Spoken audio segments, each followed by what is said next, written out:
Anarchism is, it's participatory, so that means you don't want to hear a speech about it, but talk about it.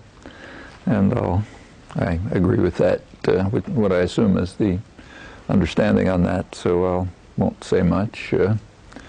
Anarchism covers lots of different things. If there's one leading principle which unifies them, it's a simple one, that it's based on the assumption that any authoritarian or any structure of authority and domination has to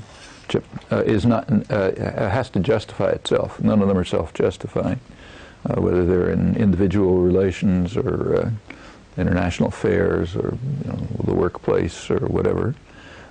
If they have a burden of proof to bear, and if they can't bear that burden, which they usually can't, they're illegitimate and should be dismantled and replaced by alternative structures which are free and participatory and are not based on authoritarian systems.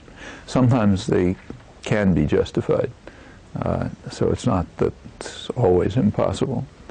Like if I'm walking down the street with my 3-year-old granddaughter and she races into traffic and I grab her arm and pull her back, that's an authoritarian relationship.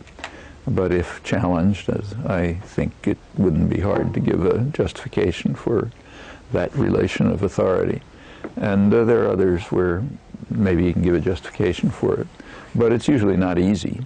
And at least as I understand anarchism, it's not a system of doctrines. It's just the tendency in human society that continually raises this question, seeks to discover structures of domination and to challenge them.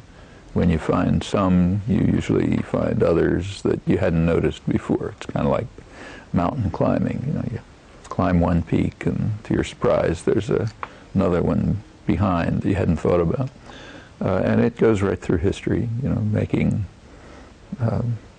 many achievements, a lot of defeats, but in general progressing. So I think there's far more consciousness today of the nature of structures of domination than there was at an earlier period, and many have been overcome. But it's not straightforward by any means. So if you go back, say, 150 years in the United States, it's probably the same here, but I know the States better.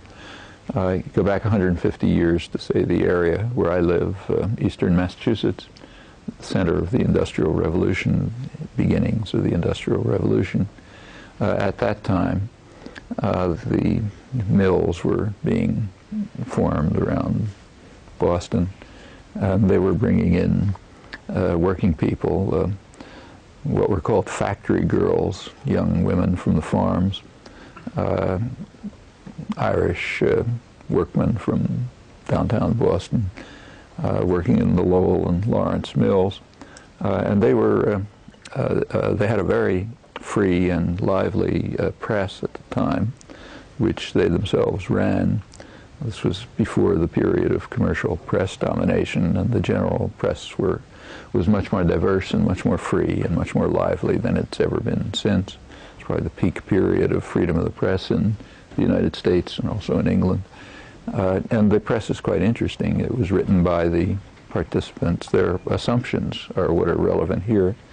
They just took for granted that wage labor was virtually the same as slavery.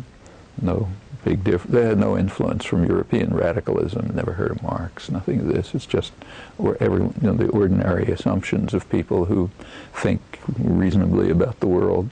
Wage labor is illegitimate. It's like slavery. This is right around the time of the Civil War. Northern workers in the American Civil War fought under that banner, that wage slavery is like chattel slavery.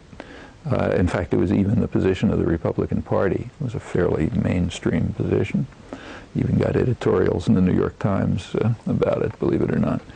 And they also took for granted that the industrial system is totally illegitimate. It's just a form of feudalism to which people are driven by essentially violence or starvation, and has to be overcome. Those who work in the mills should own them. It's taken for granted. The feudalistic industrial system was destroying their culture, and it was a rich culture. I mean, these people didn't go to school, but they read contemporary literature, and they were involved in what's called high culture. I mean, an artisan, an Irish shoemaker would, if he could afford it, would hire somebody to read to him while he's working, current political or literary work, and all this is being driven out of their heads by the nature of the factory system. Well, without going on, these are understandings about the nature of freedom and domination that have been lost. So it's not pure progress. How far they've been lost is an interesting question. My suspicion is they're right below the surface. And when the issues arise, right now, working people in the counterpart of the mills will recognize the relevance and accuracy of these basically anarchist positions, and it's the same in other kinds of relations, family relations and others.